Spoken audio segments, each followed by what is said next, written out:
Good evening, everyone. Welcome to the February 12th, 2025 meeting of the Brighton Town Board. I'm Bill Maley, Brighton Town Supervisor. We're pleased to have you here, whether you're in the room with us in person on this snowy night or watching us remotely. On this snowy night, we're very happy to be here at our new temporary home for much of Brighton Town Hall operations here at the Finger Lakes Regional Campus of SUNY Empire State University at 680 Westfall Road in Brighton, while we continue a major renovation project in the core section of Brighton Town Hall. Just a reminder that the Brighton Memorial Library, the Brighton Police Department, and the Brighton Courts are still at Town Hall, 2300 Elmwood Avenue. The Sewer and Highway Departments are still at 1941 Elmwood, and our Parks and Recreation departments remain at the former Brookside School on Winton Road. I do want to acknowledge, since we're here in his house, Mark Spain, our Empire State University's Director of Emergency Management and Public Safety. Mark is with us tonight from Saratoga Springs. Thank you for being here. Saratoga Springs is headquarters for the SUNY Empire State System. We appreciate you, Mark. I know we had some discussions about emergency management here in the facility, but not only you, but all of your local team have been great to work with, and we really appreciate being here in this beautiful building that we're temporarily calling home. In just a minute, we will begin the open forum portion of our meeting after we present our one proclamation this evening. The open forum is that portion of the meeting where members of the public can share their comments with the town board. When we get to the open forum, I'll give a little bit greater details on how the open forum works. But I will say that if you are watching us remotely, either on YouTube or on our cable access channel, you'll have to log into Zoom in order to speak during the open forum tonight. And if you go to the town's web page, there are instructions for logging on to this Zoom meeting. Of course, our web page is www.townofbrighton.org. As we have done for many years now, we make all of our town board meetings accessible to the deaf and hard of hearing community with our ASL interpreters. Thank you so much for being with us tonight. As a reminder, the agenda for tonight's meeting are available out in the lobby, and if you're watching us remotely, are all available on the web page, the town's web page. Those are the materials we use in making our decisions tonight. I ask that we all rise in spirit if you're not able, physically if you can. I'll ask Councilmember Corrado to lead us in the pledge. I pledge allegiance to the flag of the United States of America and to the republic for which it stands, one nation under God, indivisible, with liberty and justice for all.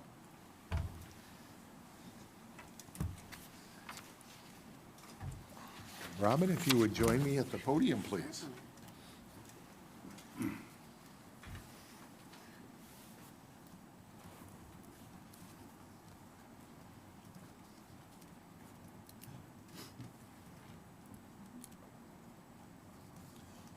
Of course, February is Black History Month. Maybe I should say February is still Black History Month. This year's Black History Month theme is African Americans and labor. Tomorrow, the town of Brighton will be holding its annual Brighton Black History Month ceremony at noon right here at the Empire State University campus, 680 Westfall Road. And that celebration ceremony will feature a roundtable discussion of the role of Black Americans in the labor movement, with Brighton's Chief Diversity Officer, Miriam Moore, and Dr. Tamika Wagstaff from the College of Holy Cross. We invite the entire community to join us for that event. I'm sure that will be a very interesting and engaging dialogue, particularly at a time when the federal government is attempting to dismantle so many of the institutions, the agencies, and the safeguards that protect all workers, including black workers. We do have a proclamation in honor of Black History Month, and we're going to tag team the presentation this evening. Whereas, since its establishment in 1976, Black History Month has been increasingly influential in educating our country about the significant contributions African Americans have made to the social, scientific, and cultural growth of the United States. And whereas Black History Month is a time of celebration and inspiration when we can applaud the progress America has made in acknowledging the depth and breadth of systemic racism and be moved to continue this progress, even in the face of new challenges at the federal level that reinforce the stain of structural racism. And whereas the 2025 theme for Black History Month is African Americans and labor, which focuses on the various and profound ways that work and working of all kinds, both free and unfree, have impacted the African American experience. And whereas the African American experience has included enslaved workers in the 17th through the 19th century, while today African American men and women have successfully led this nation and some of our largest businesses and other organizations. And whereas the Rochester chapter of the Coalition of Black Trade Unionists organizes black workers and strives to improve their economic, political, and social well-being by ensuring that their voices are heard and experiences shared within the trade unions, while increasing job training and employment opportunities for African American youth, and uniting organizations dedicated to improving the lives of those most disadvantaged among us.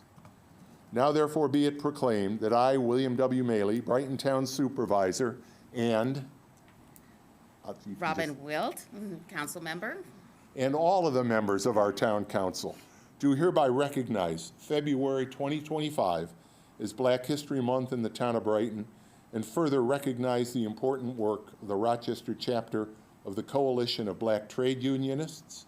This proclamation is signed this 12th day of February 2025 by all of the members of the Brighton Town Board. Unfortunately, none of the representatives of the CBTU could be with us tonight, but I know I've appreciated their many events and their work over the years, and we will be presenting this proclamation to them at a later date.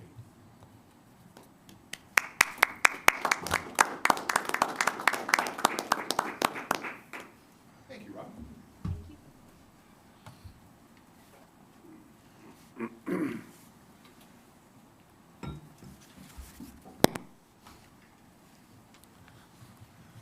We will now begin our open forum, which we hold at the beginning of every town board meeting. The open forum is an opportunity for members of the public to address the board concerning any matter relating to the town, whether or not it's an item on our agenda tonight. If you're here for any of actually for the public hearing tonight, there's only one tonight, I would encourage you to wait until that public hearing is called so that your comments can be included in the record of the public hearing. And of course, tonight that is a public hearing relating to the removal of 4 trees pursuant to the town's tree law. If you would like to speak during the open forum and you're here in person, please raise your hand. When I call on you, please come up to the podium to speak. If you are participating in the meeting remotely and you wish to speak during the open forum, again, you must first join the meeting on Zoom, following those instructions on the town's webpage. You'll be admitted from the Zoom meeting room, waiting room rather, by the host. And then if you want to speak, use the Zoom raised hand function. I do ask all speakers during the open forum, whether you're here in person or remotely, to please state your name and address before speaking, and please limit your remarks to 3 minutes. I'll give you a 30-second warning before your time expires. We may not be able to answer any questions you ask tonight, particularly if your question relates to a matter that's not on our agenda this evening. But our goal here tonight and during the open forum we hold at every town board meeting is to give you the opportunity to share your thoughts with the board and for us to be able to listen to your words. Therefore, please direct your remarks to the town board and not to the room or to other speakers. Please refrain from personal attacks and from outbursts of any kind, including applause, boos, or similar disruptions, out of respect for the speakers and for the time of everyone here tonight. Also, out of respect for others in the room who may not be able to see, we do not allow signs to be displayed during town board meetings, including during the open forum. Persons who do not follow these rules will be warned. Repeated failure to follow these rules or failure to follow other directions from the chair may result in your speaking privileges being ended early, being directed to leave the meeting, or the early termination of the open forum. Is there anyone here in the room or remotely who wishes to speak tonight during our open forum? We have nobody on Zoom and nobody in the room, so Bill, if we have no one for open forum, I move to approve the agenda. Second? any discussion? Hearing none, Dan, please call the roll. Councilmember Werner? Aye. Councilmember Wilt? Aye. Councilmember Corrado? Aye. Councilmember Salzman? Aye. Supervisor Manning? Aye. We do have only one public hearing tonight. It's concerning the removal and replacement of trees, specifically a 32-inch linden tree at, and I give these addresses, these are all in the street right-of-way adjacent to these properties. That 32-inch linden tree at 319 Chelmsford Road, a 32-inch Norway maple at 2349 Monroe Avenue, a 38-inch sugar maple at 216 Edgemore Road, and a 40-inch pignut hickory at 295 Ashbourne Road, all under the town's tree law, Chapter 175 of the Town Code. Before we start the hearing, I do want to remind everybody that if you would like to speak during the hearing and you're here in person, please raise your hand. When I call on you, please come up to the podium to speak. If you're participating in the meeting remotely and you wish to speak during the public hearing, again, please join the meeting on Zoom. You'll be admitted from the Zoom meeting, and if you'd like to, from the Zoom waiting room, rather, and if you would like to speak, use the Zoom raised hand function. Please state your name and address for the record before you do speak. Please direct your remarks to the town board and not to the room or to other speakers. And please refrain from personal attacks and from outbursts of any kind, including but not limited to applause or boos or any similar disruption during the hearing, out of respect for the speakers and for everyone here tonight. Again, we do not allow signs during town board meetings to be displayed in the room, including during public hearings. Persons who do not follow these rules will be warned. Repeated failure to follow these rules or failure to follow other directions from the chair may result in your speaking privileges being ended early or being directed to leave the meeting. Dan, has the necessary legal notice been published for this public hearing? Yes, Supervisor. Notice was in the January 27th edition of the Daily Record. Thank you. And Bill or Dan or whomever was notice given to the adjacent property owners as required under our code? Yes, they were. I was notified from Chad that they were notified. Thank you, Bill. Legal notice having been given, I declare this public hearing to be open. You have a packet of information about these trees. Bill, I don't know if there's anything you need to add to what's in the... You know, unfortunately, being Tree City, USA, a lot of these trees are just reaching their life expectancy, and You know, and one thing I could put out to the public, one issue we're having is they're putting gardens around the bases of the trees, and they're choking the trees out, you know, so that's definitely not helping our cause. Okay. Interesting, Other than thank that, you. unfortunately, they're just, the life expectancy of these trees are, you know, so many years, and we're coming up to it. Yep, yep, okay. Well then, I do declare this public hearing to be open, and is there anyone who wishes to address the board, either here in the room or on remote? I see nobody remotely. I see nobody here in the room. One more opportunity. Seeing no one, I declare this public hearing to be closed. Robin, can you make the motion, Certainly. please?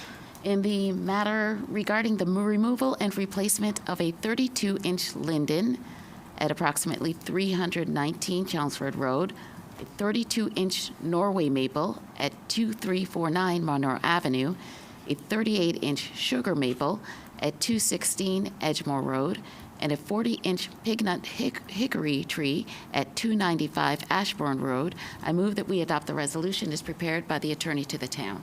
Second. Discussion. Hearing none, Dan, please call the roll. Councilmember Werner, Aye. Councilmember Wilt, Aye. Councilmember Corrado, Aye. Councilmember Salzman, Aye. Supervisor Mealy. Aye. And I assume that'll wait until things get a little bit warmer, I imagine? No? You're already out doing it? Okay, We'll get right on them, absolutely. thank you. We have one item of communications tonight. Chris, can I have a motion to receive and file? Bill, I move that we receive and file the communications. Second. What we have is a letter from Deb Rosen. Deb is the president and CEO of Jewish Family Services, which operates the Brighton Food Cupboard. And she writes to thank the Brighton Police Department for donating 55 holiday bags of food. That's a great thing. Chief, please add our thanks to everybody that made that possible. And it makes a difference, especially these days. Thank you. We have a motion to receive and file that letter. Any further discussion? Hearing none, Dan, please call the roll. Councilmember Werner, Aye. Councilmember Wilt, Aye. Councilmember Corrado, Aye. Councilmember Salzman, Aye. Supervisor Mealy. Aye. Committee reports. Robin, Community Services? Certainly. The Community Services Committee has not met in the intervening timeframe since our last town board meeting. I do, however, have a few quick updates from our Parks and Recreation Department heads. From our Parks Department, the department is currently reviewing applications for a full-time grounds equipment operator position in the hopes of beginning interviews with candidates next week. Until the position is filled, the Parks Department is operating at an extremely short-staffed capacity. Park staff have been in full snow and ice removal mode for what seems like an eternity. The current forecast for the remaining week looks to keep this streak alive. In addition, the current shortage of rock salt is complicating matters. There are plans to use stores of treated salt in the event that the shortage continues to impact supply. The department has started a floor refinishing project at the Carmen Clark Lodge at Town Park. This includes sanding, refinishing, and resealing the original floors.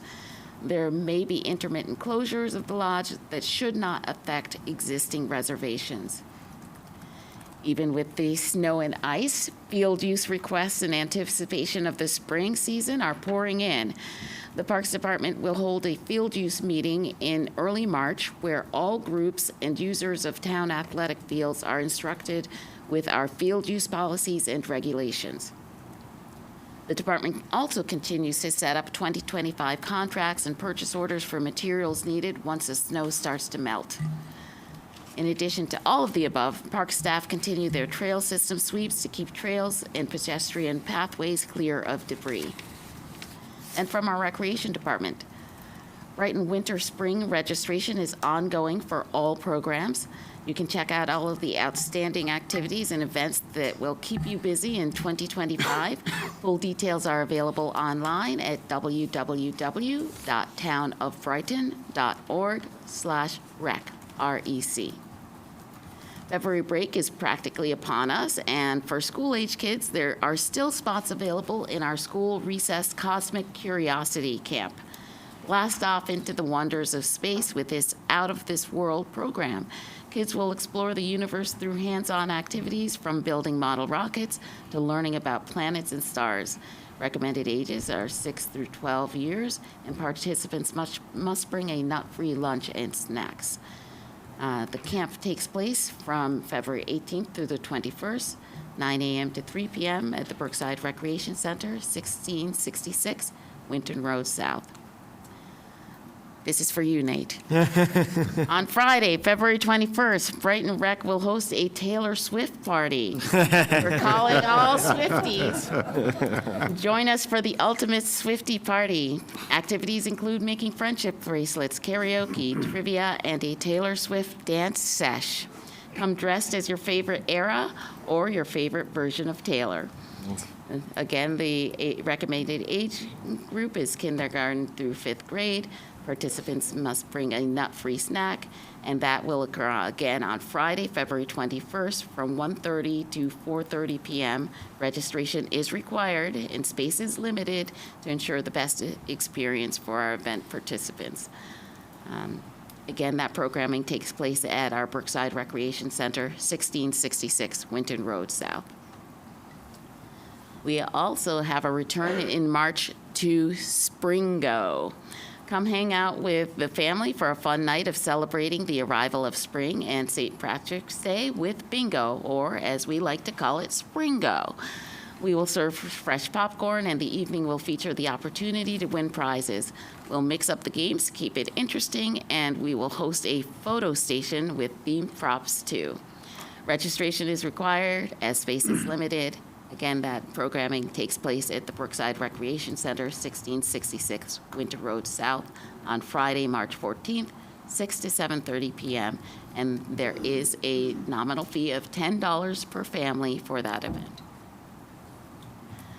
If you've created artwork inspired by your experiences on the Brickyard Trail, the town of Brighton, in cooperation with the Friends of the Brickyard Trail, are co-sponsoring and currently accepting submissions for the 3rd annual Brickyard Trail exhibition, an art exhibition that celebrates the beauty of the Brickyard Trail and the Sandra Frankel Nature Park. All the sessions will take place at the historic Buckland Farmhouse, 1341 Westfall Road, and those sessions are on Saturdays and Sundays in March 8th through 9th, the 15th through 16th, and the 22nd through 23rd from 10 a.m. to 3 p.m. Opening remarks for the session will be on Saturday, March 8th at 12 noon. Last and certainly not least, we'd like to announce the return of Hoops with Heroes.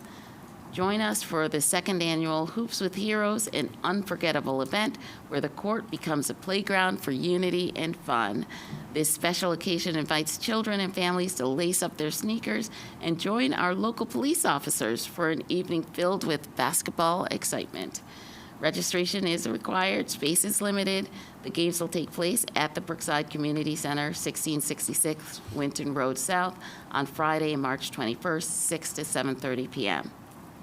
The next meeting of the Community Services Committee is on a different day, next Thursday, January 20th, 2025, at 10 a.m., or immediately following our Finance and Administrative Services Committee meeting at the Brighton Recreation Center Multipurpose Room. Please access the Recreation Department through the Winton Road entrance, and as always, members of the public are invited and encouraged to attend.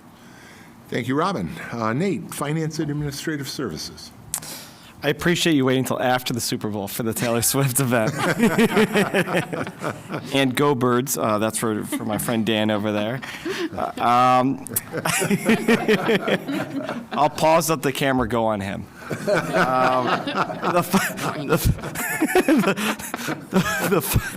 The Finance and Administrative Services Committee last met on February 5th. Most of what we discussed is on tonight's agenda, but I will highlight 2 items. The first item is acceptance of an award from Monroe County Legislature for sidewalk funding. And so that's a great thing that our Public Works Department put together. The Monroe County offered matching grants if we applied along to build more sidewalks along county-owned roads. And I got to tell you, our team got right on it. I believe we put in 4 different requests, and they were accepted. So I'm very pleased to see that Monroe County accepted these applications, and I look forward to more applications going out. And I'm sure the rest of our town does as well. We all hear a lot about the priority to continue to build sidewalks, and very pleased that our team got right on there. The other issue I want to talk about is we're authorizing the town supervisor to enroll in the Carfax Police Crash Assistance Program. And I teased Dan a second ago, but I'll give him credit here. Dan Amon in the town clerk's office and our chief making these crash assistance public records more accessible 24 hours a day, and doing it in an automated way, which will free up our department, the town clerk's office, and the police department to better respond to constituents. So I want to give them credit for that action as well. Our next meeting is also on a different day. It will be on Thursday, February 20th at 8:30 a.m. Thanks, Nate. Public Safety, Chris? Thanks, Bill. We had our public safety meeting for February yesterday. We got reports from the various services. Brighton Ambulance advises they had 751 calls for January 2025, with a total of 554 being in the Brighton Ambulance District. If you do the math, you'll note that we're about 200 calls that they responded to out of requests for mutual aid. And they responded to 183 mutual aid calls. And they had only 1 call that was dropped to mutual aid out of our own services as well, which is to say we're handling a lot of calls ourselves and those for other communities. Total call volume has seen a decrease of 3.096%. They've hired several new employees who will start training this week. Brighton Fire Department reported that they responded to an accident in the district at the call from Henrietta Fire District. Well, much more of that later. And patients were transported in 5 different ambulances. Our Fire Marshal, Chris Roth, helped with a storage room issue at one of our local stores, and they helped clean up the storage room, making it more accessible to emergency services. And we have a new municipal training officer, Lieutenant Matt Lepkowski, at the Brighton Fire Department. DPW indicated they had no real challenges from a public safety standpoint, but of course are deep in it now, literally. Yeah. Bill, they did note. Bill did note, however, that we've got a bit of a salt shortage, nothing of great concern, but we're actually having a winter this year, and we're going through our stockpile, as are other communities as well. So hopefully that won't be an issue. The police department indicated they'd had 3,642 calls for service in January. They also now have a handout. And Chief, did you happen to bring that with you tonight or not? Yeah, no, I thought Chris was supposed to get it out to everybody. I did not bring it. He did, but I can't hold it up here. But that gun locks continue to be available through the police department. All you got to do is ask. We've got a stock of them, and we'll be very pleased to hand them out to whomever would like them. They also noted a special event upcoming in May for May 18th for the Lilac 5K and 10K races. Henrietta Fire District responded to 60 calls in West Brighton. Their call volume is down compared to last year.